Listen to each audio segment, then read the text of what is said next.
Welcome to the Mills Family Part 2B, which follows the Daniel Morris Mills line and focuses on their second son, Samuel Eber Mills, and his wife, Mary Huff, who settled in Lenox, Michigan in 1879. Here's our family tree. Mom's parents were Dorothy Estelle Fleming and Edward Guy Doherty. Edward's parents were John J. Doherty and Lillian May Mills. Lily's parents were Abby Bell Cotton and Harvey Orestes Mills, and Harvey's parents were Daniel Morris Mills and Elvira Eliza Denison. Daniel and Elvira had 7 children together, with Samuel Eber being their second. Samuel Eber Mills went by his middle name. He was born on June 20th, 1850, in what was then called Hart Settlement and known as Chesterfield today. Eber was the second of 7 children born to Daniel Morris Mills and Elvira Eliza Denison. Eber's parents originally settled 80 acres in Chesterfield when they arrived from New York in 1846. They came to Michigan in a large group made up of the Mills, Denison, and Carey families. When Eber was 5, the family moved on to 30 acres purchased from his grandfather, Hiram Denison. This property was located on Burden Road in Chesterfield, just outside the city limits of New Baltimore. His parents added on acres and children until, in 1868, they had acquired 100 of the former and 7 of the latter. The 1870 census reports that their farm was valued at $5,000 and was home to 4 horses, 8 cows, 12 sheep, and 6 pigs. They grew winter wheat, corn, oats, and buckwheat. Unlike our ancestors who blazed trails in northern Michigan, the Mills family lived just north of the thriving metropolis of Mount Clemens. When Eber was born, the area's primary industry was manufacturing, but it had shifted to tourism by the time he was an adult. The implementation of the railroad and later streetcars only aided the area's exponential growth. The Grand Trunk Railroad came through when Eber was 9, running from Detroit to Fort Gratiot. Everything changed with the railroads, picking up the pace of technology and opening doors we didn't know existed. This is the same line that 12-year-old Thomas Edison worked on, just a few years older than Eber, and this is the same station where Edison saved a young child's life.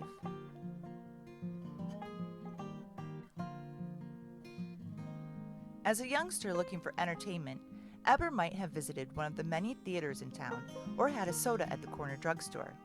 He most definitely spent time on the water, whether boating, fishing, or just swimming. As a young man, Eber farmed the summer and worked the lumber woods in the winter with his brothers until offered another opportunity.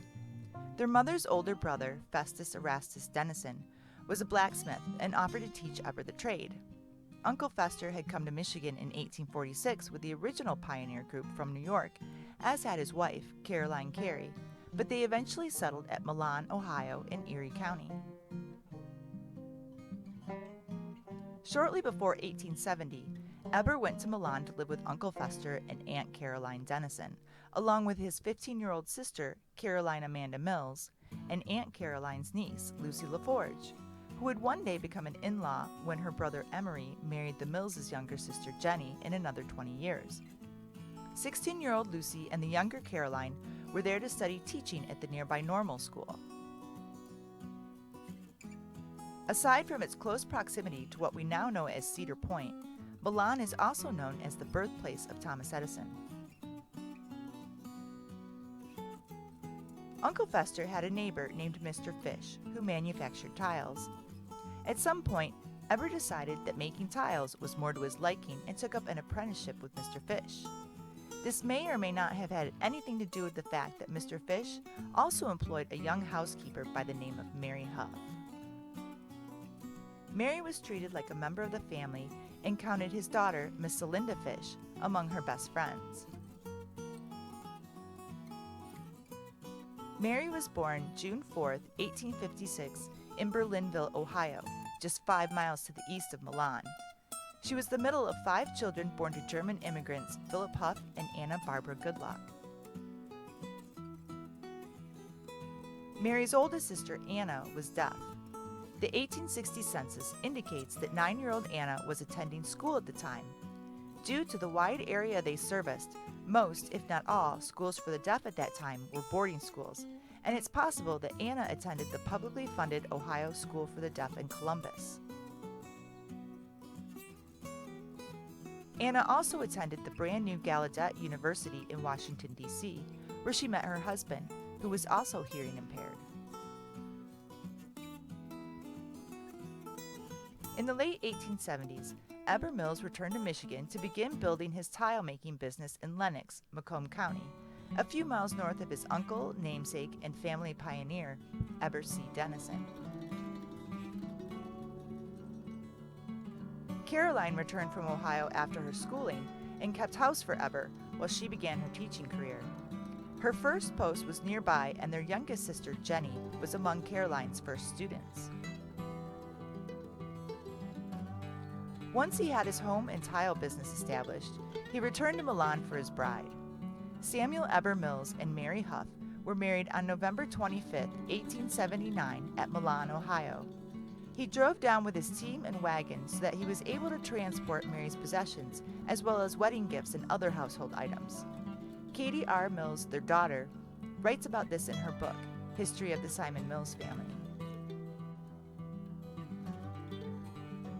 One big item was a black walnut bedroom suite, which was one of their wedding gifts.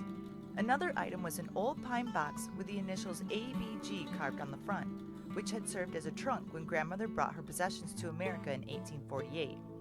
It is bound with wide strips of metal and fastens with a hasp and padlock. Later, I asked Eber Denison to put a cedar lining in the box, so it now serves as a very good cedar chest. Eber did a beautiful job with the lining. The Eber Denison she refers to is a grandson of our pioneer Eber.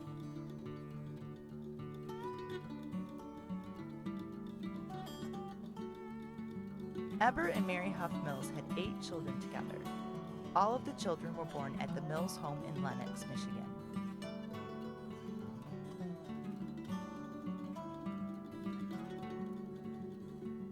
By this time, nearby Mount Clemens was booming. People came from all over the world to visit the area's numerous sanitariums and mineral spas. Our Mills family probably had plenty of options when it came to entertainment. Aside from the opera houses, theaters, and saloons that catered to the tourists, the area also held many natural resources like boating, fishing, and swimming in the summer, sledding and ice skating in the winter. Electric streetcars were installed in the mid-1890s, expanding their horizons even further.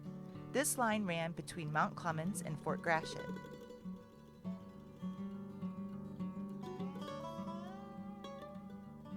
Like his parents and siblings, Eber was very involved in the church. He was a deacon and Sunday school superintendent for the Congregational Church at New Haven, as well as being a regular choir member. He would frequently sing for church services, often performing duets with his older brother Hiram. Katie R. Mills writes that her father would often attend to extra tasks around the church too. His wife used to say that if he would just preach the sermon too, that would take care of everything. Katie also describes how he would talk to himself when alone, something that has not seemed to have washed from our DNA. She says, when teased about this habit, his answer always was, "I enjoy a conversation with a sensible man."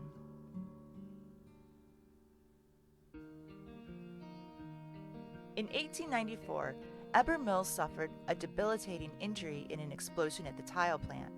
Knowing he didn't have much time, he taught Mary to run the tile business. He died of spinal disease in 1896 at the age of 46. His 8 children were ages 2 to 15. Mary did her best to carry on with the business, but the men of the area took advantage instead of taking her seriously. Katie describes it as such. Some of the customers who came to buy her tile simply would not pay for them.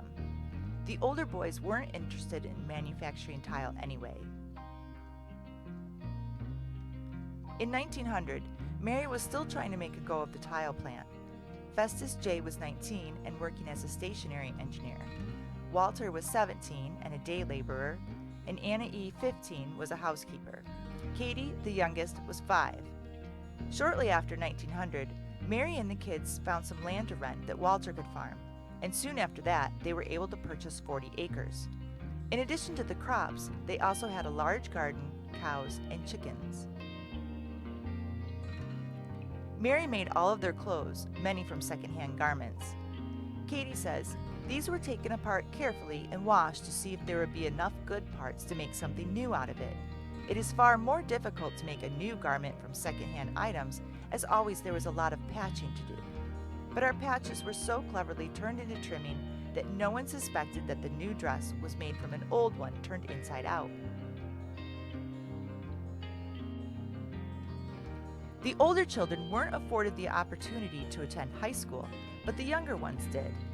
Their youngest, Katie, became the family historian. She wrote the books that I grew up reading and now pore over fastidiously. She spent many years working in Washington, D.C. before returning to Michigan to work on the family history books. By 1910, half of the children had married and moved out.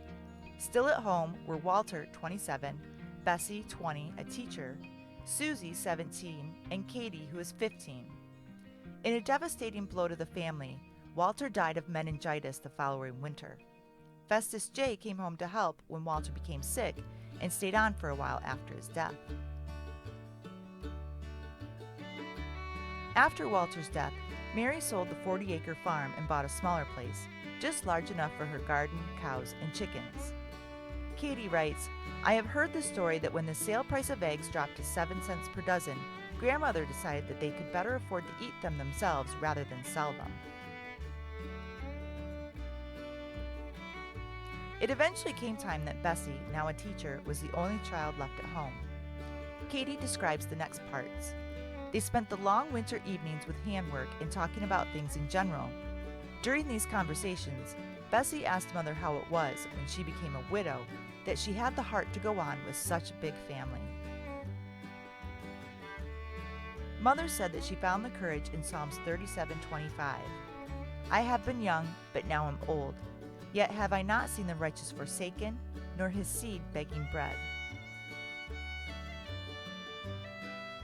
Also, the question was asked as to what her father was like. Is there anyone in the family like him? Mother answered that there really was no one at all, although his youngest brother, our Uncle Thet, sometimes seems a bit like him. Many years later, Bessie told our uncle about this conversation. He was stirred deeply for, with tears in his eyes, he said, I feel very highly honored that Mary thought I am at all like Eber, for I am telling you that he was a prince among men. Another question Bessie asked in those days was why Mother had not married again. Mother laughed and asked who would have been interested in her, with her big family. Anyway, after having lived with your father, how could any other man have interested me? Bessie married Edwin Q. Blackman in the summer of 1920 at Port Huron, Michigan. They asked Mary to live with them, and she agreed, but it didn't work out that way.